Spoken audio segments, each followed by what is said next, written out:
दक्षिण कश्मीर में स्थित पवित्र अमरनाथ गुफा के पास शुक्रवार शाम को बादल फटने से आई आकस्मिक बाढ़ की वजह से कई लोग बह गए। अभी भी इस घटना के बाद कई लोग लापता हैं, लेकिन सेना पूरी मुस्तैदी से ऑपरेशन जिंदगी को पूरा करने में जुटी है। 8 जुलाई शाम 5:30 बारिश के कारण बाबा बर्फानी के श्रद्धालु अपने अपने टेंट में थे। पवित्र गुफा से करीब 2 किलोमीटर दूर कि तभी आस्था के जलते दीपक पर आसमान से पानी वाला प्रहार हुआ और देखते ही देखते सब कुछ तबाह हो गया। तेज बहाव में आया पानी दर्जनों टेंटों को साथ बहा ले गया। बाढ़ के साथ 3 लंगर और 40 के करीब टेंट बह गए। यात्रियों में भगदड़ के साथ चीख पुकार मच गई। शाम 6:30 बजे आपदा की सूचना एनडीआरएफ की टीम को दी गई। शाम 7 बजे राहत के लिए बचाव दल निकला। शाम 7:30 बजे रेस्क्यू टीम गुफा के पास तक पहुंची। शाम 8 बजे रेस्क्यू ऑपरेशन शुरू हुआ। शाम 8:30 बजे रेस्क्यू ऑपरेशन रात भर जारी रहा। सुबह 5 बजे 9 जुलाई सुबह कई लोगों के शव निकाले गए। सुबह 7 बजे कई लोगों को सुरक्षित स्थान पर पहुंचाया। बारिश एकदम से जोर से बारिश चालू हो गई, उसमें वो लैंडस्लाइड वगैरह हो गया। उसमें सब ये मिलिट्री वालों ने और सीआरपीएफ के लोगों ने हमारे को शेल्टर में लेके गए और वहां से मदद करना चालू कर दिया। सुबह 8 बजे अमरनाथ गुफा के पास कुदरत का कहर कैसे बरपा, इसे डिटेल में समझाने के लिए आपको एनिमेशन के जरिए बताते हैं कि आखिर 8 जुलाई की शाम कैसे दर्शन के अभिलाषी मौत के मुंह में समा गए। अमरनाथ की गुफा समुद्र तल से 3800 मीटर की ऊंचाई पर है और इसके ठीक नीचे टेंट बनाए गए थे। एक टेंट में 4 से 6 लोगों के ठहरने की व्यवस्था है। बारिश की वजह से श्रद्धालु टेंट में ही थे। बादल फटने के साथ ही गुफा के सामने से नाले में पानी बेहिसाब भर गया। सैलाब गुफा के सामने श्रद्धालुओं के लिए बनाए गए टेंटों के बीचों बीच निकला और इस सैलाब की राह में जो कुछ भी आया सब दिन के सब बह गया। 5000 के करीब श्रद्धालुओं में कुछ दर्शन के लिए आ रहे थे और कुछ दर्शन करके वापसी पर थे। बम बम बोले के नारों के बीच बादलों की तेज गरज हुई, लेकिन किसी को पता नहीं था कि पवित्र गुफा से कुछ ही दूरी पर बादल फटने से टेंट साइड में सैलाब आने वाला है। श्रद्धालु दर्शन करने के बाद वापस लौटने की तैयारी कर ही रहे थे कि अचानक पानी बहने की तेज आवाज सुनाई देने लगी। पानी की एक बड़ी सी धार पवित्र गुफा की बाएं और ऊपर से नीचे की तरफ आई और देखते ही देखते सब कुछ सैलाब की भेंट चढ़ गया। अमरनाथ गुफा के पास 1 घंटे के अंदर इतनी बारिश हो गई जो कभी नहीं हुई। लोगों के बचाने में सेना के साथ एनडीआरएफ, आईटीबीपी के जवान जुटे हुए हैं। असल में अमरनाथ गुफा के पास फटे बादल से 1 घंटे के भीतर इतनी बारिश हो गई जितनी 5 घंटों में भी नहीं होती। मौसम विभाग के मुताबिक शाम 5 बजे से लेकर 6 बजे के बीच गुफा के ऊपरी हिस्से में 25 mm बारिश हो गई, जबकि इससे पहले दोपहर 12 बजे से लेकर शाम 5 बजे तक मात्र 30 mm बारिश हुई थी।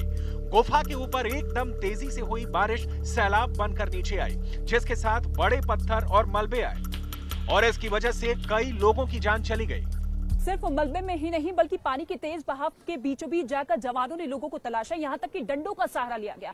डंडों के जरिए ये जानने की कोशिश की गई कि कोई पत्थरों के बीचों बीच तो नहीं फंसा हुआ। प्रभावित क्षेत्र में फंसे लोगों को सुरक्षित निकाला गया। इसके लिए रेस्क्यू टीम की तरफ से रेस्क्यू ऑपरेशन की शुरुआत की गई। लोगों को बचाने के लिए मौके पर एनडीआरएफ और एसडीआरएफ की टीम ड्यूटी पर है। जम्मू कश्मीर पुलिस ने भी फौरन लोगों को सुरक्षित जगह पर पहुंचाया। राहत के काम में मदद करने के लिए हेलीकॉप्टर्स भी ड्यूटी पर हैं। आईटीबीपी समेत तमाम सुरक्षा एजेंसियां मिलकर काम कर रही हैं। करीब 15,000 लोगों को सुरक्षित स्थानों पर पहुंचा दिया गया है। केदारनाथ में बादल फटने के बाद की बाढ़ की तस्वीरें दुनिया ने देखी थी। अब ऐसा ही मंजर अमरनाथ में सामने आया। जो भी रिलीफ एंड रेस्क्यू ऑपरेशन है अभी भी चालू है। भारतीय सेना, स्टेट के फोर्सेस, दूसरे डिपार्टमेंट, एनडीआरएफ, एसडीआरएफ सभी बहुत अच्छे कोऑर्डिनेशन में काम कर रहे हैं।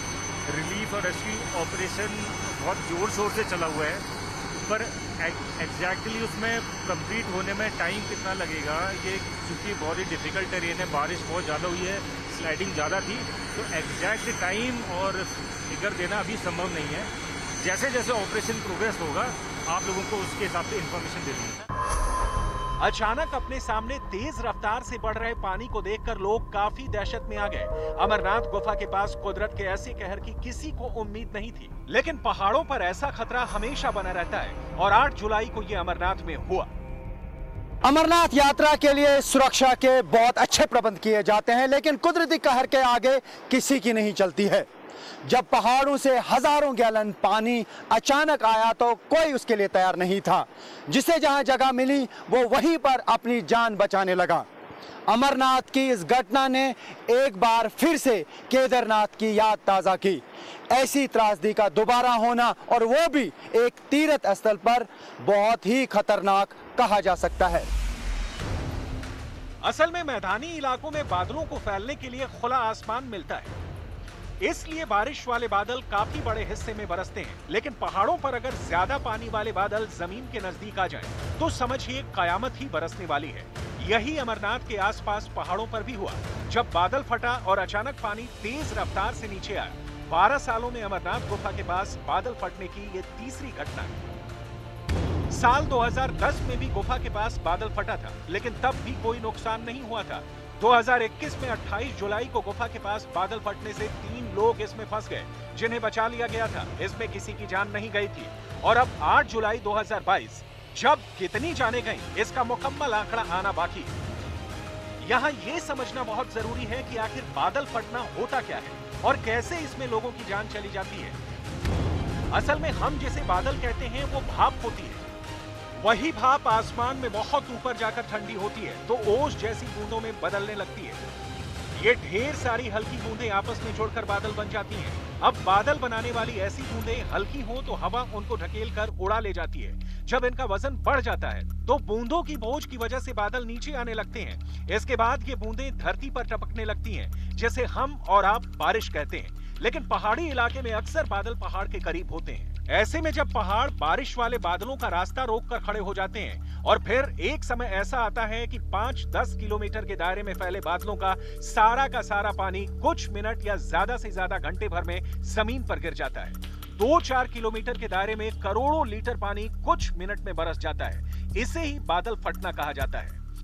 अमरनाथ की त्रासदी में कितने लोगों की मौत हुई, कितने लापता हैं, इसका सही हिसाब तो रेस्क्यू ऑपरेशन खत्म होने के बाद ही लगाया जा सकता है। लेकिन फिलहाल जो हालात हैं वो ये बता रहे हैं कि मैनेजमेंट चाहे जितना कुशल और सक्षम हो, आपदा के सामने सब कम पड़ जाता है।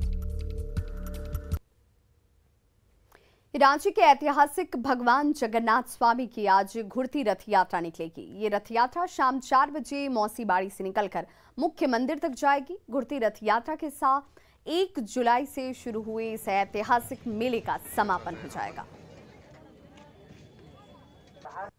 रांची में भगवान जगन्नाथ स्वामी, भाई बलभद्र और बहन सुभद्रा की आज घुड़ती रथ यात्रा निकलेगी और ये रथ यात्रा मौसी बाड़ी से मुख्य मंदिर तक जाएगी।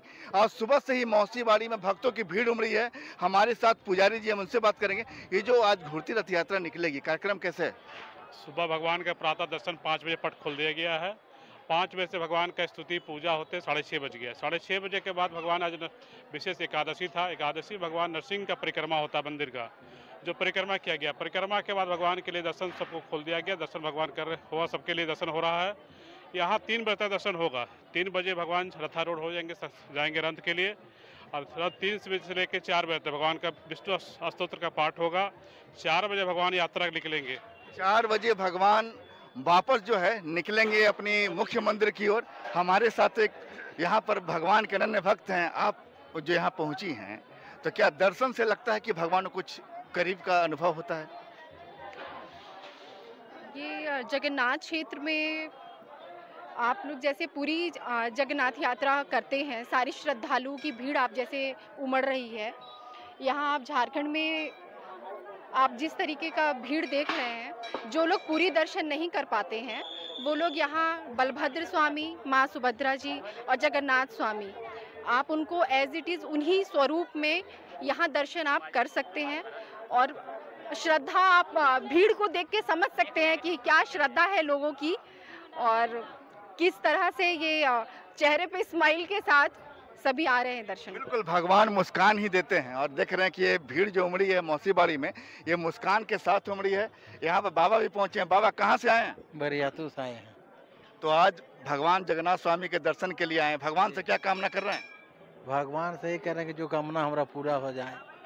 क्या लोग अपनी अपनी श्रद्धा और कामना को लेकर पहुंचे। आपको बता दें कि भगवान जगन्नाथ स्वामी जब मौसी बाड़ी से मुख्य मंदिर की ओर जाएंगे तो वहां पर जब माँ लक्ष्मी भगवान जगन्नाथ स्वामी से चूंकि नाराज हैं, क्योंकि भगवान जब मौसी बाड़ी आए थे तो माँ लक्ष्मी को लेकर नहीं आए थे, लिहाजा जब भगवान के विग्रह को ले जाया जाएगा तो उस समय भाई बलभद्र और बहन सुभद्रा के लिए वहां दरवाजा माँ लक्ष्मी खोल देंगी मुख्य मंदिर में, लेकिन भगवान जगन्नाथ स्वामी को आसानी से प्रवेश नहीं मिलेगा। भगवान जगन्नाथ स्वामी माँ लक्ष्मी को मनाएंगे और मनाने के बाद ही उन्हें प्रवेश मिलेगा। संजय कुमार सिन्हा, न्यूज़ 18, रांची।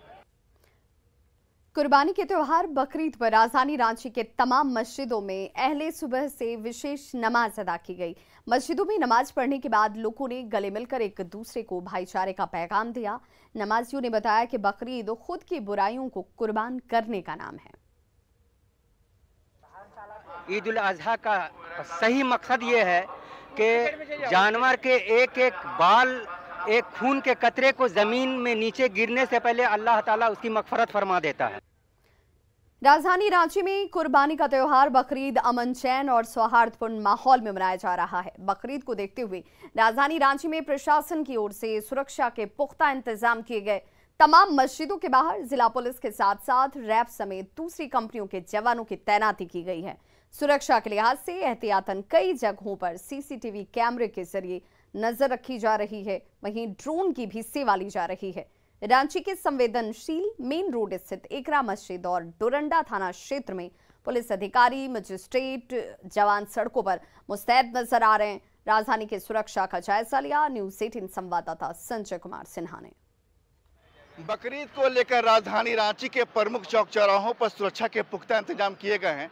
हम इस समय मौजूद है राजधानी रांची के राजेंद्र चौक पर, जहां आप देख सकते हैं कि यहाँ पर रैफ के जवानों की तैनाती की गई है। साथ में कई पुलिस अधिकारी जो है प्रमुख चौक चौराहों पर खुद मौजूद हैं। हम सीधे उनसे ही बात करेंगे कि सुरक्षा को लेकर आखिर कितना मुकम्मल इंतजाम है। सर, सुरक्षा को लेकर के आज के दिन, बकरीद के दिन की बात करें तो कितना मुकम्मल व्यवस्था है? बकरीद के लेकर सुरक्षा के लिए पूरी मुकम्मल तैयारी है। फोर्स बहुत सारे हैं, सभी लोग अपनी ड्यूटी निभा रहे हैं और जहाँ तक आप देख रहे हैं कि यहाँ पे व्यवस्था भी हो चुकी है, फोर्स भी काफ़ी हैं, कोई घटना की संभावना नहीं है और बहुत सौहार्दपूर्ण वातावरण से बकरीद को मनाया जा रहा है। डोरंडा क्षेत्र में जितने भी मंदिर मस्जिद हैं, बकरीद को देखते हुए हर जगह जो है तो जिला बल का जवान प्रतिनियुक्त किया गया है। इसके अलावा दर्जी मोहल्ला के पास एक जेजे की टीम दी गई है और राजेंद्र चौक पर आप देख रहे हैं कि रैफ की एक टीम प्रतिनियुक्त है। डोरंडा क्षेत्र में सब जगह अमन शांति है और पीसफुली सभी जगह नमाज की बकरीद का नमाज पूर्ण हो चुका है। राजधानी रांची के तमाम प्रमुख थाना क्षेत्रों में जहां भी संवेदनशील इलाके हैं वहां पर कंपनियों की तैनाती की गई है और जाहिर है कि अमन चैन कायम रहे, इसको लेकर जो पूरी व्यवस्था है अलर्ट मोड में है। संजय कुमार सिन्हा, न्यूज़ 18, रांची।